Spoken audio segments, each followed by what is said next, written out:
In this lesson, we are going to look at concavity of graphs to give our graphs a little bit more shape and accuracy. So a graph can be concave up or down, whether it's increasing or decreasing. So if you see the pictures up here, let's just change color here. So here I see concave down where the graph is increasing. So as it's going up, the concavity is downward. I could also have it concave down if it's decreasing. We can have concave up if it's decreasing, and we can have concave up if it's increasing. So let's look at those in a little more detail. So let's look at a graph that's concave down and is increasing. The slope of the tangent is the first derivative. So we want to look at what is happening to the slope of the tangent as we go along this curve. So let's change color here. So if I look at the slope here, I can see we can just make up a number. It's an increasing slope. So let's just say it's 4. If I move this point along that curve and then I draw another slope, I can see that the slope is smaller. So let's say it's 1. And if I move it a little bit further along, I can see that the slope is even smaller because the line is less steep, so let's say a half. So as I move from left to right in a curve that is concave down, I can see that the slope of the tangent is decreasing.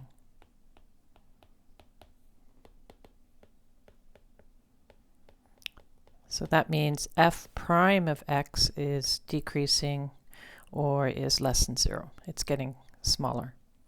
If we look at a graph, let's see if I can move this up a bit. So if we looked at something that was increasing and concave up, let's do the same thing.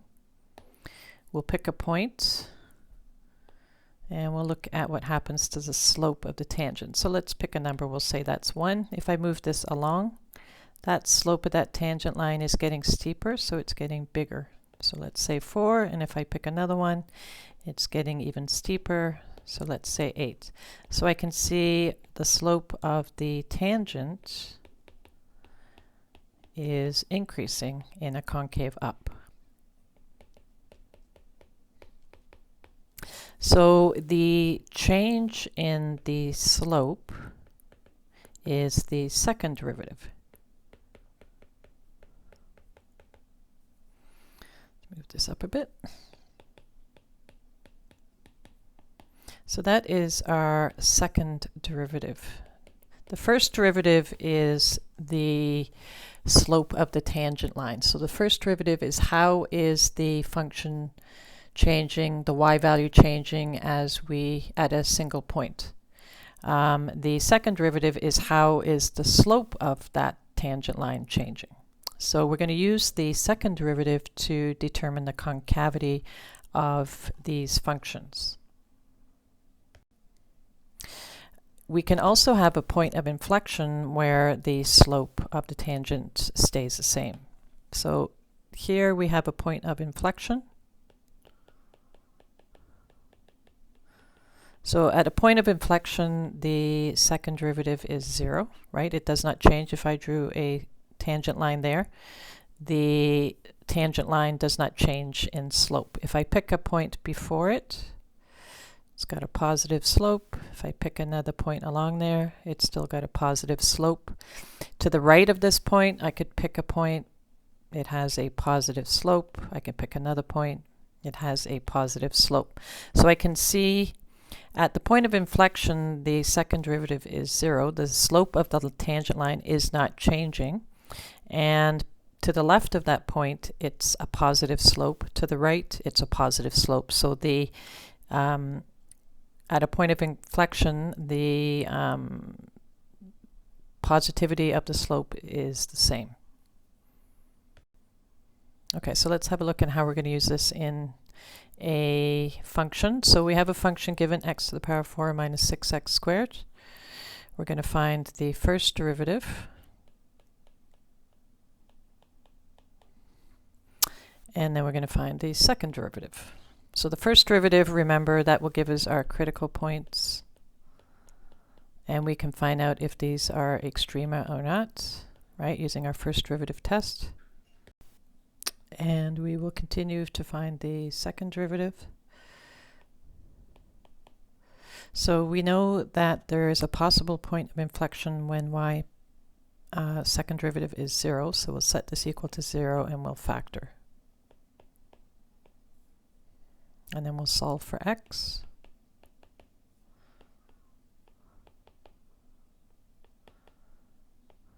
So we could have possible points of inflection at 1 and -1.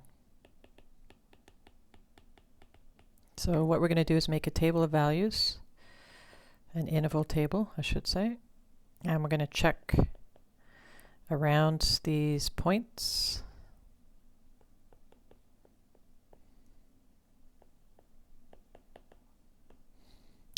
And we'll put the factors down the side. I'm just going to factor x squared minus 1 into x minus 1, x plus 1. It's just easier.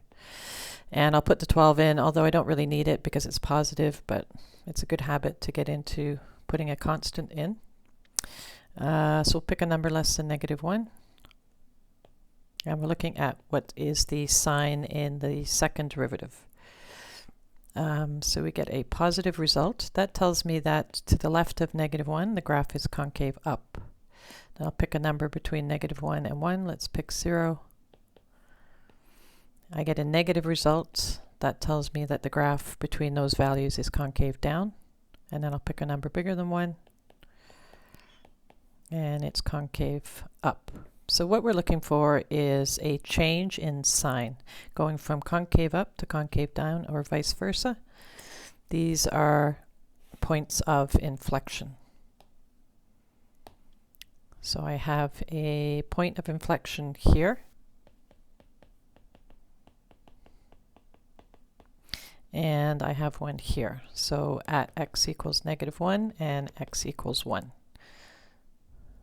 So the graph, when I graph it, would be concave up when it's less than 1 and greater than 1, and it's concave down in between.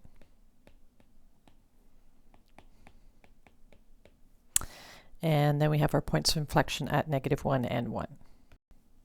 Okay, let's do another example. So we're going to find y prime.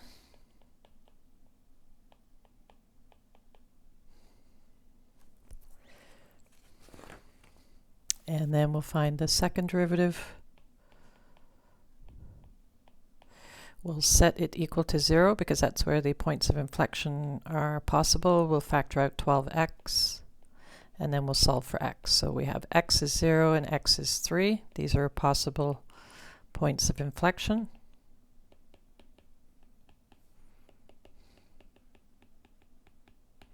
So we'll make our interval table. Put our factors down the side. We're looking at the sign of the second derivative, and we're going to check the intervals between these points.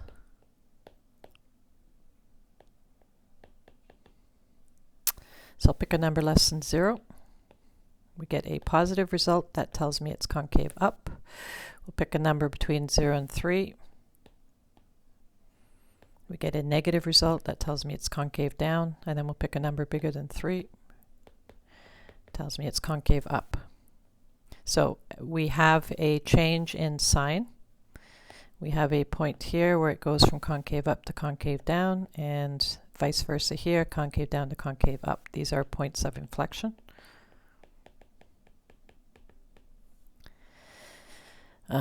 So we have one at x is 0, one at x is 3. And then it is concave down over the interval 0 to 3. And it is concave up when it is less than 0 and greater than 3.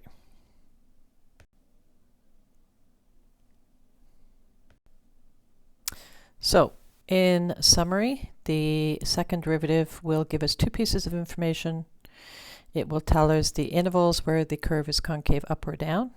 If the second derivative is positive, the curve will be concave up. It will be negative if the curve is concave down. And we have points of inflection when the second derivative is 0. So the methods for finding points of inflection are find the second derivative, find the critical points where it is 0 or does not exist. We'll look at that does not exist a little bit later. We complete the concavity table. If it changes from concave up to concave down or vice versa, then that is a point of inflection.